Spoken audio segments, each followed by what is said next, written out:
Hello and a warm welcome to South Asia Today, where we bring you in-depth insights into the key events shaping South Asia. I'm Shivangi Mishra, and here are today's top stories. Balen Shah's rise signals youth power and hope for reform. Doctors' protest triggers healthcare breakdown in PoJK.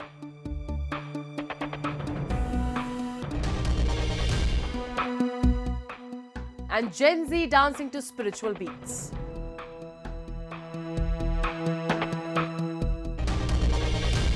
Let's begin the show. In North Kashmir, National Highway 701 is emerging as a transformative lifeline for the region. Stretching from Baramulla to Kupwara via Rafiabad and Handwara and reaching Tangdhar along the LOC, the 1404 crore corridor is set to redefine connectivity. Beyond easing travel, it promises economic momentum, stronger border logistics and renewed opportunity, positioning North Kashmir for accelerated development and enhanced strategic resilience. Have a look. In North Kashmir, construction of National Highway 701 is progressing across multiple stretches linking Baramulla to Kupwara through Rafiabad and Handwara and extending towards Tangdhar near the line of control. Executed primarily by the Border Roads Organization, the 1,404 crore rupees project is being closely monitored to maintain momentum. Once operational, the corridor is expected to streamline movement from Srinagar to Kupwara, unlock economic potential in adjoining areas and strengthen overall regional connectivity. अभी सारे पूरे almost all stages पे BRO के through उसमें काम लगा है और हमारे भी टाइम टू टाइम उसमें मॉनिटरिंग रहता है कि जल्दी से जल्दी ये काम ख़त्म हो जाए ताकि जो भी हमारे ट्रैवलर्स हैं उनको सहूलियत हो और उससे एक तो फ़ायदा यही होगा कि श्रीनगर से जो हमारी ट्रैफिक चलता है उसमें जल्दी से जल्दी वो कुपवाड़ा तक पहुंच सकते हैं और ओवरऑल जब भी जहाँ पे भी नेशनल हाईवे का डेवलपमेंट होता है तो उसके इकोनॉमिक बेनिफिट्स होते हैं आसपास के जितने भी एरिया है वो डेवलप हो जाता है और वहाँ के जो लोगों को फ़ायदा होता है तो मेरे हिसाब से एक बहुत अच्छा कदम है और हमारी कोशिश है एडमिनिस्ट्रेशन की और बीआरओ के साथ मिलकर इस प्रोजेक्ट को जल्दी से जल्दी हम कंप्लीट करेंगे. For the people of North Kashmir, National Highway 701 promises real change in everyday life. Faster and smoother connectivity will reduce travel time, improve access to healthcare, education and markets, and ease the movement of goods. Farmers, traders and small businesses are expected to benefit from better transport links, opening new economic opportunities. For border communities in Kupwara and Tangdhar, the highway offers improved access and greater mobility. हम बेहद शुक्रगुजार हैं क्योंकि हमारे जो travelling costs थे यहाँ के लोगों के ट्रैवलिंग कॉस्ट बढ़ जाते थे और जो हमारे पेशेंट्स थे वो अक्सर जैम्स में फंस जाते थे और उनकी अननेचुरल डेथ्स हुआ करती थी. टूरिस्ट यहाँ आता नहीं था क्योंकि उसके खर्चे बहुत ज़्यादा थे, जैम लगा रहता था तो वो यहाँ आने से इसमें उनको इंटरेस्ट नहीं रहता था ज़्यादा. लेकिन इस रोड के बनने की वजह से जो हमारी रूरल इकॉनमी है उस पर बहुत अच्छा असर पड़ने वाला है क्योंकि जो हमारा ऑफ बीट और बॉर्डर टूरिज़्म है उसके लिए कुपवाड़ा डिस्ट्रिक्ट एक मौजूद जगह है तो जो टूरिस्ट फ्लो है जो एक्सपेक्टेड हम कर रहे हैं वो बहुत अच्छा आएगा और क्योंकि ये जो बॉर्डर एरियाज़ है इनमें टूरिस्ट अक्सर जाना चाहता है, ऑफ बीट देखना चाहता है लेकिन अभी तक जो रोड की प्रॉब्लम थी उस वजह से नहीं आते थे. अब रोड बन गया है, अच्छा मुझे लग रहा है वो कम टाइम में यहाँ पे पहुँच जाएंगे तो इसकी वजह से जो गरीब लोग इन पहाड़ों में रहते हैं वो भी कुछ ना कुछ कमाएंगे, ज़रूर कमाएंगे. The construction of National Highway 701 reflects the broader push towards infrastructure-led development in Jammu and Kashmir. In recent years, expanded road networks, improved connectivity, and upgraded public facilities have begun reshaping the region's growth story.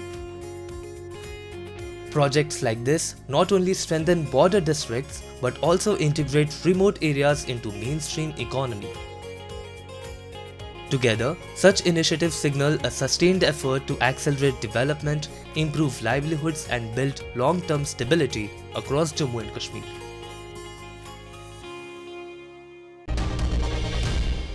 A new political personality is capturing nationwide attention in Nepal. Rapper turned politician Balendra Shah, widely known as Balan, received a grand public welcome after securing an electoral victory in Jhapa on March 7th. His emergence highlights the rising demand among Nepal's younger generation for new leadership, greater transparency, and meaningful political reform. Many of his supporters view him as a sign of change in a political landscape that has long been dominated by traditional parties. A new political phase is capturing national attention in Nepal. 35-year-old rapper turned politician Balendra Shah, popularly known as Balen, received a massive public reception after his electoral victory in Jhapa on March 7. Standing on top of his car and waving to cheering supporters, Shah thanked thousands of people who gathered on the streets to celebrate what many see as a generational shift in Nepal's politics. For many young voters frustrated with traditional political parties and corruption allegations, Balen represents a new style of leadership that mixes activism, youth appeal, and strong social media presence. Support for Balen has largely come from young voters who want political reform and accountability. His rise reflects a broader sentiment among Nepal's youth seeking fresh leadership and transparency in governance.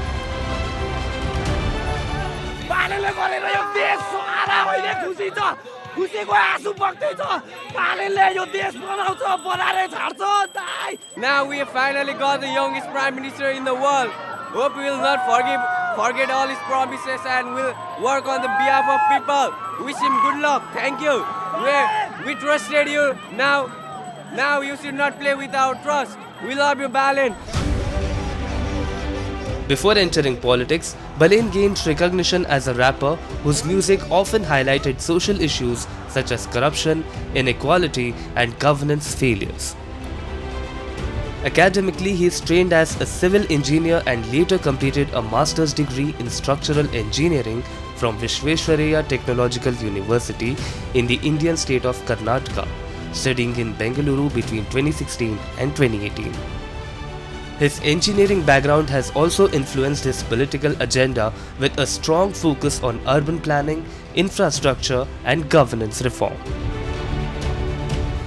I must say this is a remarkable change because a political party which had absolutely no history except it was very unknown to the people until recently has received a landslide victory.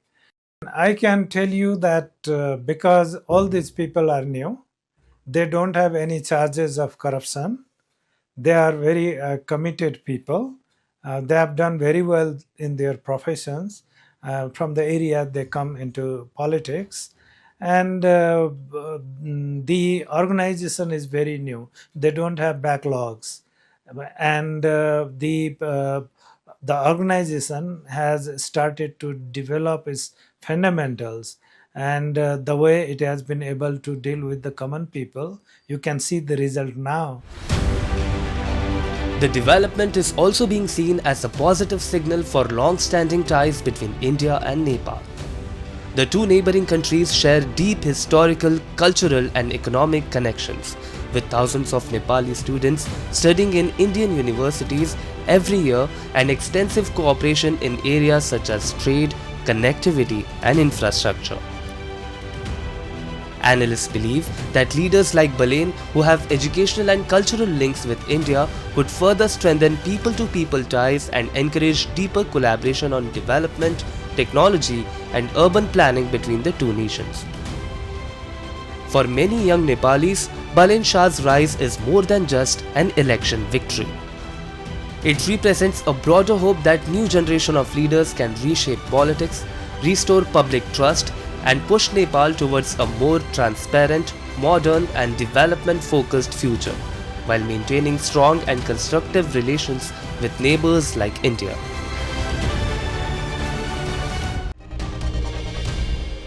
Now we take a look at some happenings in Asia in a segment called Asia Watch. South Koreans were seen lining up at petrol stations to fill up their cars as fears over rising oil prices mounted amid the conflict in Iran. Drivers in Seoul tried to fill up their cars before prices climbed further. International benchmark Brent crude rocketed over 20% in early Asian trade, hitting $114 a barrel, the biggest daily gain since the start of the pandemic in 2020. Even though oil prices plunged at the start of trading on Tuesday, following a volatile session for markets overnight after the US President Donald Trump declared the Middle East war could be over soon. Station operators saw more care queuing. The CEO of Saudi Arabia's state-owned oil company Aramco warned on Tuesday during a media call that the extended disruption caused by the Strait of Hormuz closure could have catastrophic consequences on global oil markets. South Korean President Lee Jae-myung said that authorities would cap domestic fuel prices for the first time in nearly 30 years to contain a spike in prices after the conflict in the Middle East sent global crude prices sharply higher. Tourists were excited to travel in the toy train in India's southern Ooty that runs across the picturesque Nilgiri Hills. The toy train in the Queen of Hill stations was started by the Britishers and granted the status of World Heritage Site by the United Nations Educational, Scientific, and Cultural Organization, UNESCO, in 2005. The train, connecting the plains of Metupalayam with the cool hill retreat of Ooty, offers a glimpse into mist-covered valleys and cascading streams. For many visitors, the century-old toy train remains more than just a mode of transport. It is a nostalgic journey that blends engineering heritage with the timeless beauty of the mountains.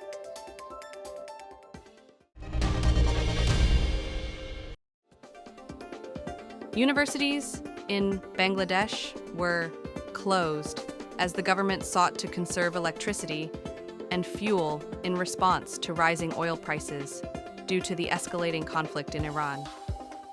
The University of Dhaka's gates were shut and school bus operations were suspended as authorities took steps to mitigate the economic and consumer impact of the crisis. Oil prices surged 25%, with Brent crude heading for a record one-day gain after OPEC producers Kuwait and Iraq reduced output over the weekend and the Strait of Hormuz, a vital oil choke point, remained largely inaccessible. Asian markets, which depend on the Middle East for 60% of their oil, suffered a decline in equities, while the US dollar strengthened amid concerns over a prolonged disruption to energy supplies. In Pakistan-occupied Jammu and Kashmir, a full-blown healthcare crisis unfolded as doctors and health department employees abandoned wards and took to the streets in protest.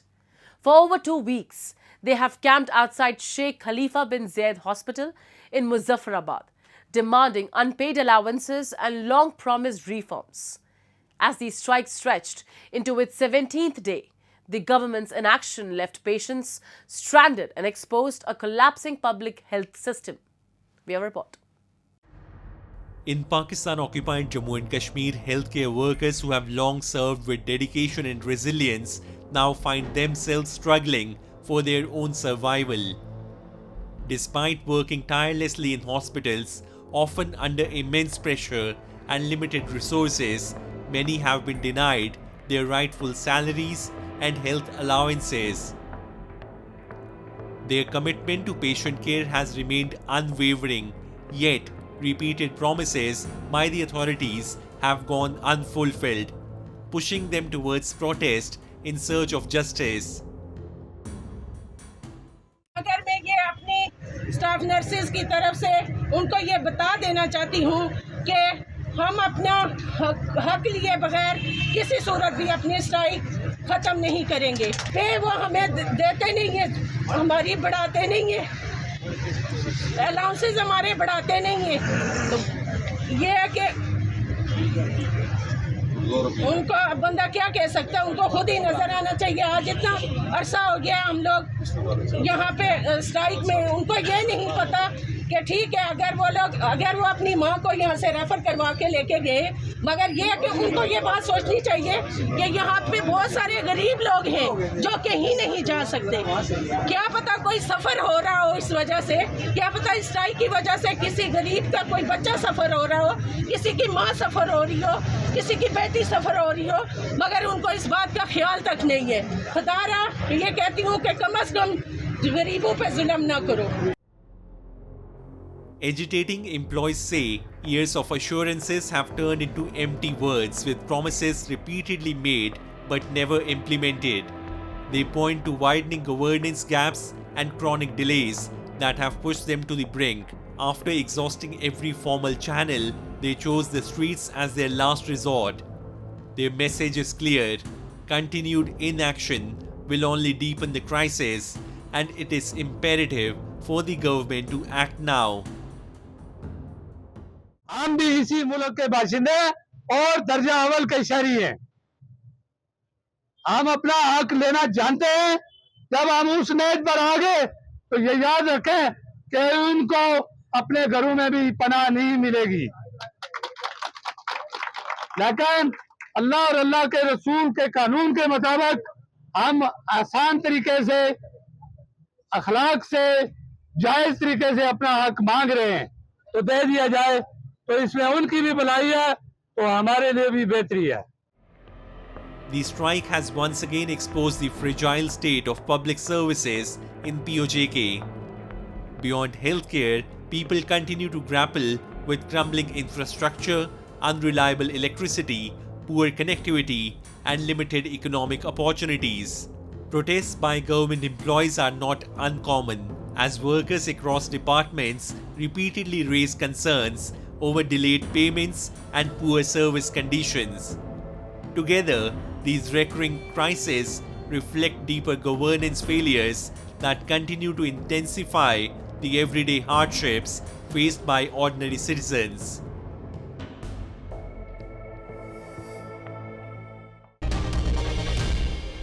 When we hear clubs, we usually think of discos, late night parties, and thumping music, right?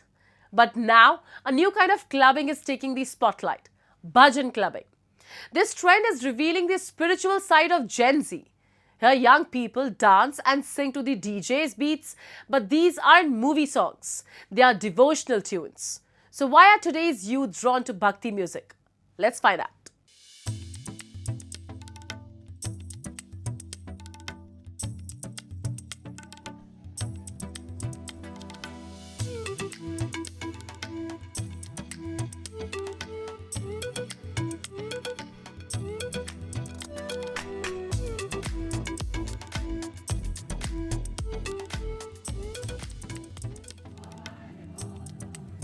A crowd of Gen Z, lights flashing, music thumping, and vibes soaring. But this is not a hip hop or jazz night. Welcome to the modern avatar of a bhajan evening. It's called bhajan clubbing or a devotional rave, where traditional bhajans meet high energy beats, live instruments, dhol tasha, electronic sounds, and DJ mixes. The devotion is the same, the excitement is the same, only the style is upgraded. Today's youth don't see devotion as boring. They sing, dance, and immerse themselves completely. Thousands gather at these events, losing themselves for hours in a unique blend of music and spirituality. Bhakti is no longer just something to listen to, it's an experience. Bhajan clubbing ये एक बहुत अच्छा माध्यम है जिससे हम जो youth है इस कंट्री के वो अपने कल्चर से, अपने संस्कृति से जुड़ पा रहे हैं। आज का जो यूथ है वो कहीं ना कहीं क्लबिंग में बहुत ज़्यादा इन्वॉल्व हो रहा है, तो एज अ हम भजन के तरीके से क्लबिंग करें तो इससे हमारा ट्रेडिशनल भी काफ़ी अच्छे से फॉलो हो रहा है और इसके साथ साथ हमें बहुत कुछ पॉजिटिविटी एनर्जी भी मिल रही है।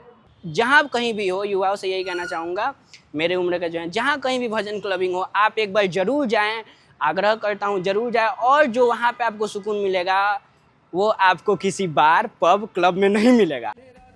In today's stressful world, bhajan clubbing is emerging as a real-life detox for youth. It's more than just entertainment. It's a fresh, cool way to connect with one culture.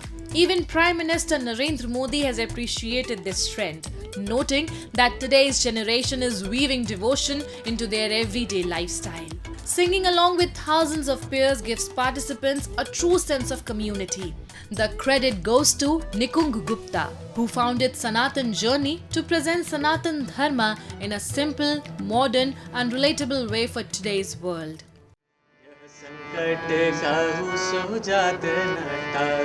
ये एक माध्यम है ताकि वो explore कर सके कि स्पिरिचुअलिटी क्या है। लोग वहाँ आके, ये ज़रूरी नहीं है कि अच्छा ये कोई स्पेसिफिक कल्ट हो, ये कोई स्पेसिफिक जगह हो, क्योंकि हम जिस तरीके के इवेंट करते हैं हम कोशिश करते हैं कि हर तरीके के भगवान जी के गाने हो, एक्सपीरियंस हर तरीके का ऐसा हो कि लोग, चाहे कोई कृष्ण जी को मानता हो, कोई हनुमान जी को मानता हो, कोई शिव जी को मानता हो, सब आके एंगेज कर पाए।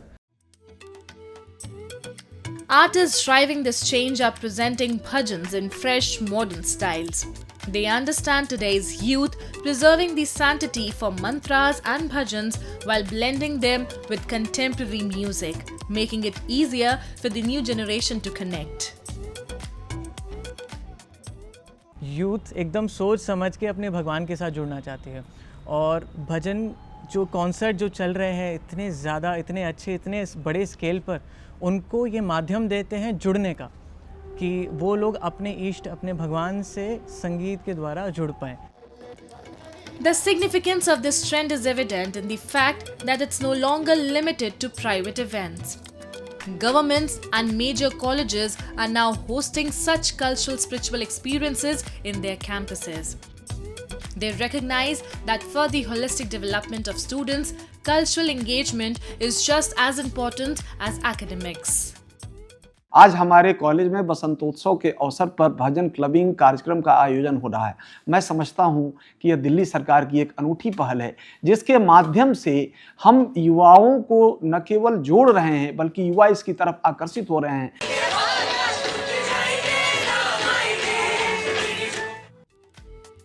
Bhajan clubbing is not just a passing fad, it's a response to the peace today's youth have been losing amid modern noise. It proves that faith and modernity can go hand in hand. It's not just a trend, it's the heartbeat of a new India, where youth can party and pray at the same time.